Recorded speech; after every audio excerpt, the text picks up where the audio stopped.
إن هذا القرآن يهدي للتي هي أقوم ويبشر المؤمنين الذين يعملون الصالحات أن لهم أجرا كبيرا.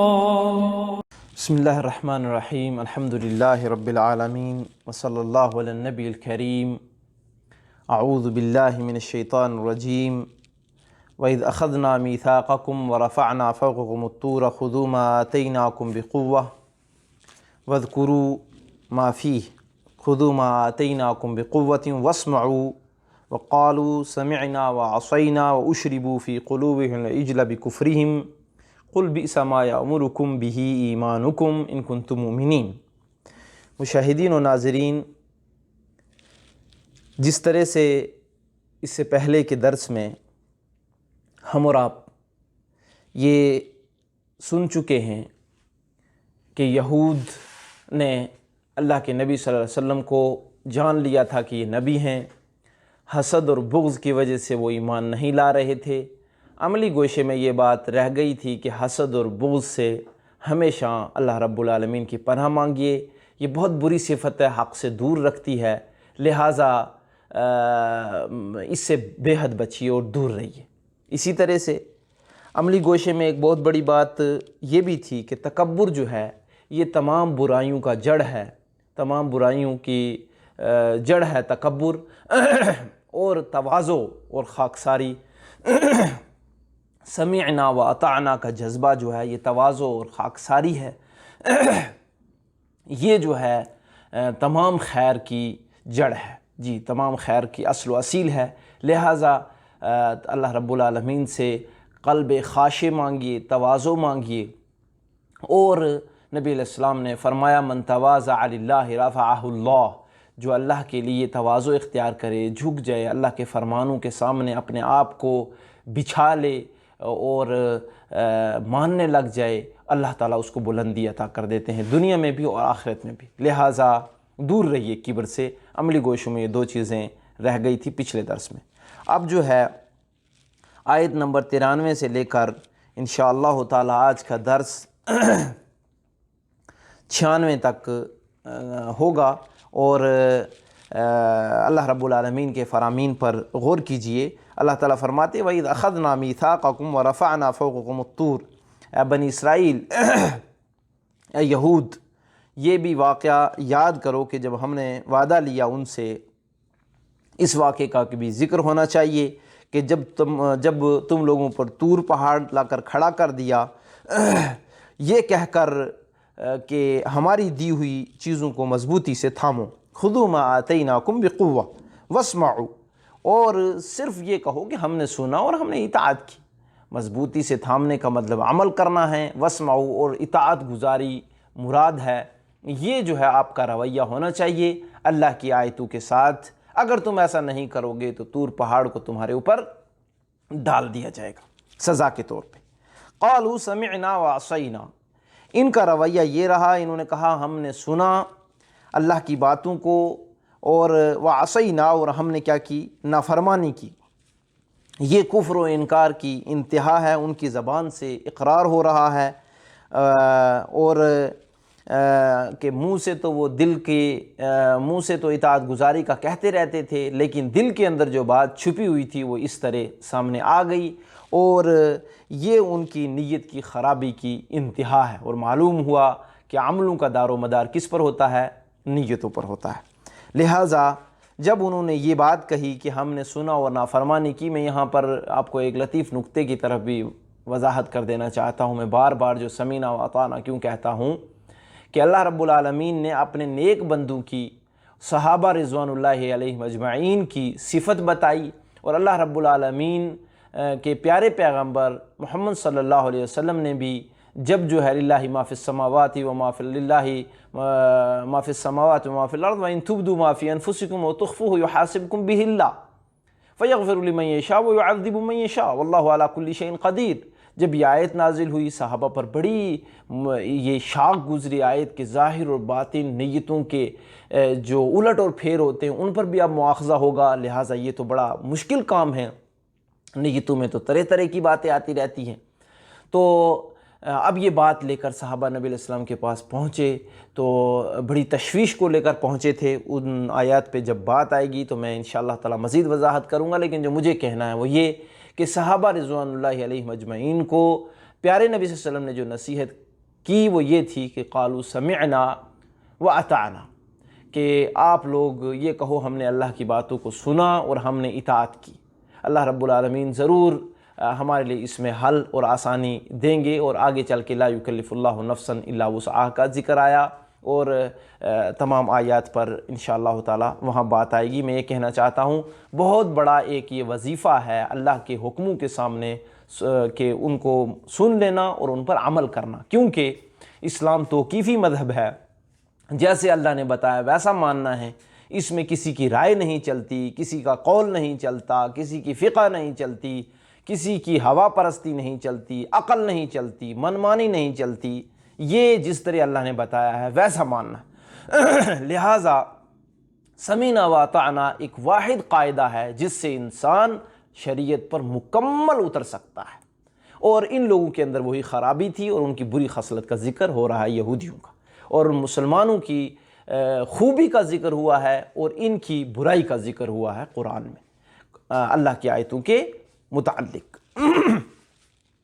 اور کہنے لگے اور ہوا کیا، وَأُشْرِبُوا فِي قُلُوبِهِمُ الْعِجْلَ بِكُفْرِهِمْ، جو انہوں نے کہا ہم نے سنا اور نافرمانی کی، اس کا سبب کیا تھا کہ بچڑے کی محبت ان کے دلوں میں پلا دی گئی تھی۔ پلا دینے کا مطلب یہ ہے کہ جس طرح پانی پیا جاتا ہے وہ انسان کے رگ رگ میں چلا جاتا ہے، اس طرح سے اب وہ پانی کہا جائے کہ جناب پورا باہر آنا چاہیے، تو یہ کیسے ممکن ہے؟ یعنی کہ اس قدر جو ہے یہ اس شرک میں مبتلا ہو چکے تھے۔ آج بھی شرک و بدعت والے کو کوئی بات آپ سمجھائیں گے تو وہ کتنا برہم ہو جائے گا کہ بھائی کسی بت کو کچھ نہیں کہنا ہے، درخت کو کچھ نہیں کہنا ہے، پیر بابا کو کچھ نہیں کہنا ہے، آگے سمجھ نہیں، وہ تو پہنچے ہوئے ہیں، یہ ہے وہ ہے۔ تمام یہ باتیں یہ کس وجہ سے ہوتی ہیں کہ محبت جو ہے ان لوگوں کی ان کے دلوں میں بیٹھ جاتی ہے۔ والذین آمنوا اشد حبا للہ، اور اللہ رب العالمین نے مومنوں کو بہت اونچا کیا اس باب کے اندر آ کر دوسرے مقام کی آیت میں، کہ مومنوں کی جو محبت ہوتی ہے سب سے بڑی وہ اللہ سے ہوتی ہے۔ اللہ کی گستاخی کو برداشت نہیں کرتے، باقی تو دنیا کو کوئی اہمیت بھی نہیں دیتے ہیں، دنیا کو اہمیت نہیں دیتے ہیں۔ مومنوں کو ممتاز کیا اللہ رب العالمین نے محبت کے باب میں کہ وہ دنیا کی محبتوں کی، دنیا کے لوگوں کے، عام لوگوں کی محبت کی طرح محبت ان کی نہیں ہوتی، ان کے پاس اعلیٰ معیار رہتا ہے۔ سب سے بڑی محبت کا جو زاویہ ہے، جو درجہ ہے، جو ایک حصہ ہے وہ اللہ کے لیے رہتا ہے۔ پھر تمام رشتوں کی محبتیں ہوتی ہیں، دولت سے بھی محبت ہوتی ہے، ہر چیز سے ہوتی ہے، لیکن اللہ کی محبت غالب رہتی ہے ان کے پاس، اور یہ ان کا ایک بڑا عمل ہے جس کا اللہ نے قرآن میں ذکر کیا ہے میرے بھائی۔ ایسا کیوں ہوا؟ بکفرہم، ان کے کفر کے سبب، یعنی کہ نافرمانیاں، بچڑے کی محبت اور عبادت کی وجہ، وہ کفر تھا کہ جو ان کے دلوں میں گھر کر چکا تھا، لہٰذا وہ نافرمانی کو برجستہ کہہ رہے تھے کہ ہم نافرمانی ہی سمجھو، ہم نافرمانی ہی کریں گے، لیکن ہم اس کو نہیں چھوڑیں گے۔ جرأت دیکھو آپ، اللہ تعالیٰ حفاظت فرمائے۔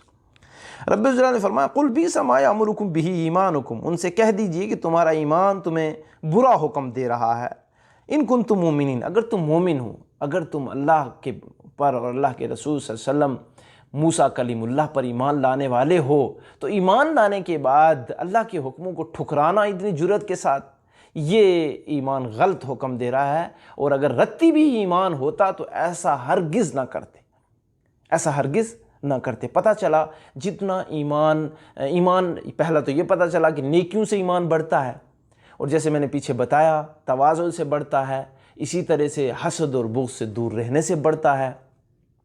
اگر سمجھیں ہمیشہ انسان کو اپنے دلوں کا محاسبہ کرتے رہنا چاہیے، اور جب ایمان بڑھتا ہے تو انسان خود بخود شریعت کو نافذ کرنے لگ جاتا ہے، اور جب ایمان میں نیکیاں نہ ہوں بلکہ گناہ پر گناہ ہوں تو اس کا نتیجہ یہ ہوگا کہ پھر نیکیوں کی توفیق ہی ختم ہو جائے گی۔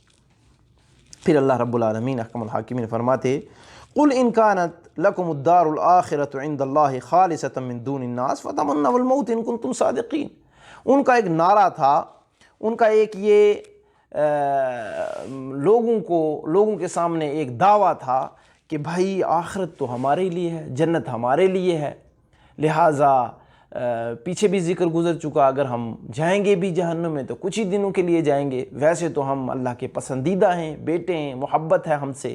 اللہ فرماتے اگر آخرت کا گھر تمہارے لیے ہے، دوسرے لوگوں کو چھوڑ کر خالص تمہارے لیے ہے، جو تمہارا جس طرح دعویٰ ہے وَتَمَنَّوُا الْمَوْتَ إِن كُنتُمْ صَادِقِينَ، تو اپنے اس ثبوت میں اگر سچے ہو، اس دعوے میں سچے ہو تو موت کی تمنا کرو۔ بھائی یہ دنیا کی زندگی تو مشقت کی ہے، اللہ کے پاس تو نعمتیں ہی نعمتیں ہیں، لہٰذا اگر تمہیں یہ اس پر یقین ہے اور دل سے تم تسلیم کرتے ہو تو موت کی تمنا کرو۔ آگے چل کے اس چیز کا ذکر آ رہا ہے، اس بات میں بالکل جھوٹے تھے، وہ بالکل جھوٹے تھے، اور یہ باتیں جو تھیں ان کی، ان باتوں میں کوئی سچائی نہیں تھی، کوئی حقیقت نہیں تھی، کیونکہ ان کو معلوم تھا کہ ہمارے کرتوتوں کے سبب ہمیں ذلت اور رسوائی ہوگی۔ اس لیے اللہ رب العالمین نے آگے چل کے یہ ذکر فرمایا کہ یہ اپنی زندگی اور دنیا کے اتنے حریص تھے کہ مشرکوں سے بھی بڑھ کر تھے، کیونکہ یہ جانتے بوجھتے سب کچھ کر رہے تھے۔ وَلَن يَتَمَنَّوْهُ أَبَدًا بِمَا قَدَّمَتْ أَيْدِيهِمْ، اور ہرگز یہ تمنا نہیں کریں گے جو ان کے ہاتھوں نے آگے بھیجا ہے۔ موت کی تمنا کرنا تو بڑا ان کے لیے شاق گزرے گا، یہ بڑا مشکل عمل ہے، کیونکہ یہ جو کہہ رہے ہیں یہ جھوٹ کہہ رہے ہیں، اور واللہ علیم بالظالمین، اللہ تعالیٰ ظالموں کو جاننے والا ہے۔ مفسرین میں سے تفسیر ابن کثیر نے اس باب کے اندر اس آیت کی روشنی میں عبداللہ ابن عباس رضی اللہ عنہما سے جو تفسیر نقل کی ہے وہ یہ ہے کہ اس آیت میں مباہلے کا حکم دیا جا رہا ہے۔ ایک مرتبہ یہودیوں کو مباہلے کا حکم دیا جا رہا ہے، اور صبح جمعہ میں اور آل عمران میں نصارہ کو بھی مباہلے کا حکم دیا جا رہا ہے۔ یہاں پر یہ حکم دیا جا رہا ہے کہ بھئی اگر تم اس بات میں سچے ہو تو آؤ ہم مباہلہ کرتے ہیں کہ اگر ہم سچے ہیں تو ہمیں عزت ہو اور ہم مسلمان ہمارے سامنے ذلیل و رسوا ہو جائیں اور مر جائیں وہ، اگر جو ہے نہیں مسلمانوں کو چاہیے کہ وہ آ کر مباہلہ کریں اگر آپ ان کو کہتے ہو، لہٰذا ان کو پہلے کہا جا رہا ہے کہ آپ مباہلہ کے لیے ان کو بلاؤ، کیونکہ آپ اپنے آپ کو سچا بتا رہے ہیں، تو آؤ مباہلہ یہ ہوتا ہے کہ انسان دو فریق آ کر اپنے سامنے یہ بات کہیں کہ جو ہم میں سے سچا ہے وہ لمبی عمر رہے گا اور اللہ تعالیٰ اس کو عزت دیں گے، اور جو جھوٹا ہے وہ جلد مرے گا اور ذلت کی موت مرے گا۔ اس طرح کے مباہلہ کے الفاظ رہتے ہیں۔ لہٰذا آگے چل کے ذکر آ رہا ہے وہ مباہلہ کے لیے ہرگز تیار نہیں ہوں گے۔ مباہلہ کا حکم تو دیا گیا، لیکن کیا ہوا؟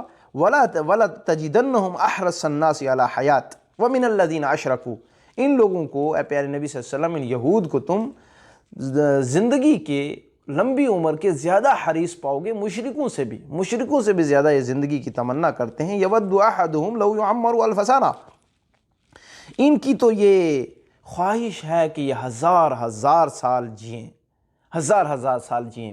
مباہلہ کرنے کے لیے تو یہ تیار ہی نہیں ہوں گے، کیونکہ یہ زندگی کو بڑا اصل سمجھتے ہیں، اور اسی طرح سے زندگی ہی کو نہیں بلکہ ان کو معلوم ہے کہ ہمیں اپنے گناہوں کا مزہ چکھنا پڑے گا۔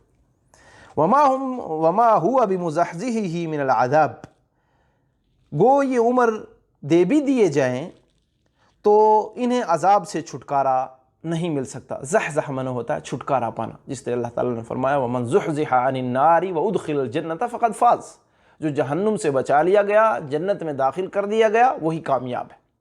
تو عذاب سے ان کو کوئی بھی نہیں بچا سکتا، اگرچہ ان کو عمر دے بھی دی جائے، آخر تو مرنا ہے نا۔ واللہ بصیر بالعباد، واللہ بصیر بما یعملون، اور اللہ تعالیٰ ان کے کاموں کو بخوبی جاننے والے ہیں۔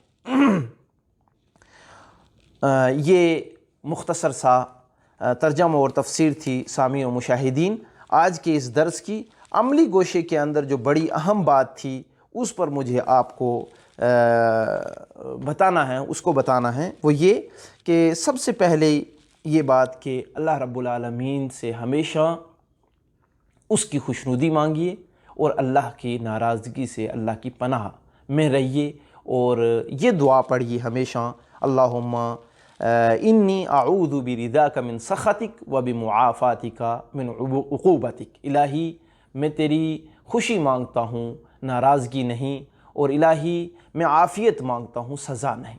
سزا کیا ہے میرے بھائیوں؟ سزا یہ ہے کہ جس قوم کی اور جس فرد کی زندگی میں گناہ کثرت سے آ جاتے ہیں تو اللہ تعالیٰ اس کو فضاحت، جس کو ہم کہتے ہیں عربی میں، اور اردو میں اس کو ترجمہ ہوگا کہ اس کی پردہ پوشی نہیں رہتی، بلکہ اس کے عیوب کو، اس کے گناہوں کو عام لوگوں کے سامنے پھر اللہ تعالیٰ بتا دیتے ہیں۔